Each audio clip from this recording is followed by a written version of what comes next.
Hey guys, it's Layla here from Ignite, and I'm here to talk today about the distinguishing elements of form and language feature.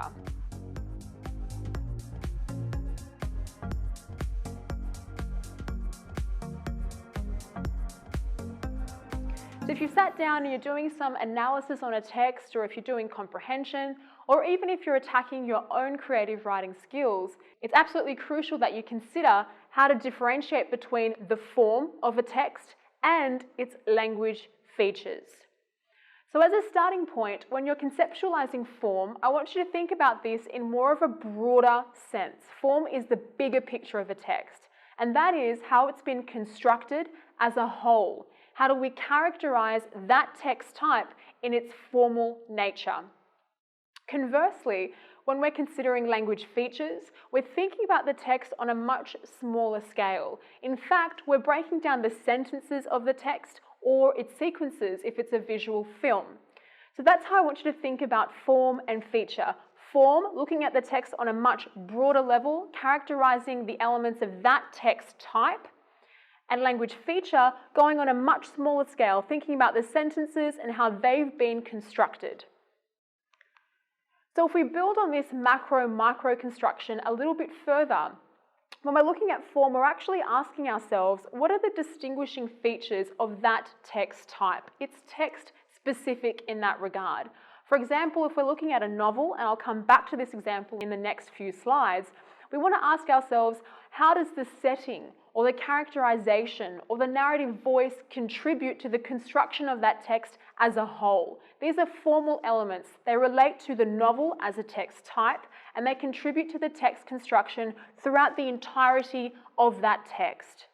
If we then think about the language features, if we're focusing on the sentences of that novel, we're asking ourselves, how does the personification or the imagery or the motifs of that text create meaning? As you can see, these techniques that I've listed, they're not explicit to the novel form. You may have these techniques in a poem, in a short story, or even in a feature article. So as you can see, this difference between form and feature, the formal elements are specific to that text type.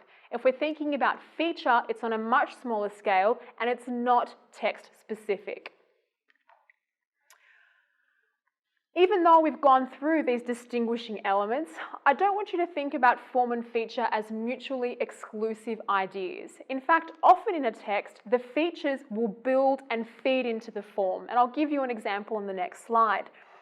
So when we're considering the novel example, also consider how aspects of features have contributed to the genre of that novel, or how the genre of the novel as an aspect of form has dictated the types of techniques that are being used. So there is an interrelationship. Know the difference, form, macro, feature, micro, but then to take your analysis or your use of creative writing even further, illustrate the relationship between those two key ideas.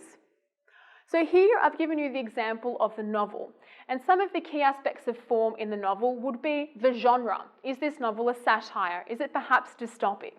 If you're studying 1984, we've got a video on the form of 1984, which will delve into this on a deeper level.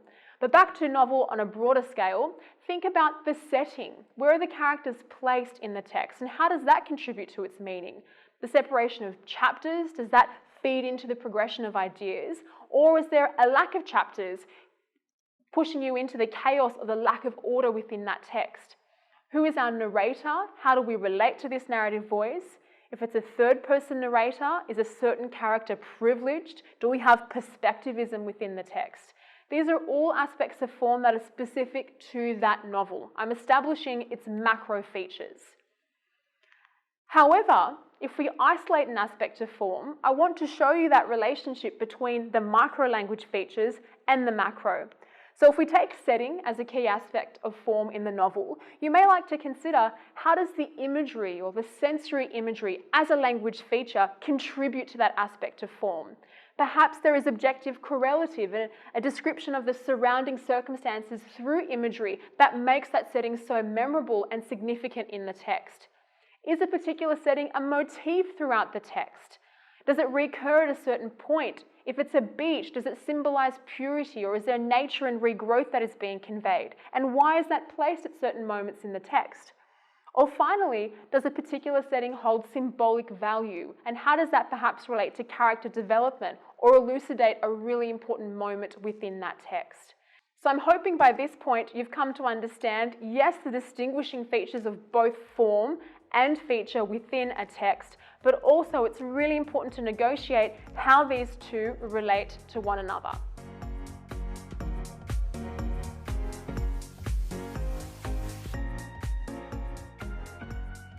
Hey guys, thank you so much for watching once again. If you are enjoying our content, and we hope you are, please do like and subscribe to our channel, and of course, share with your friends.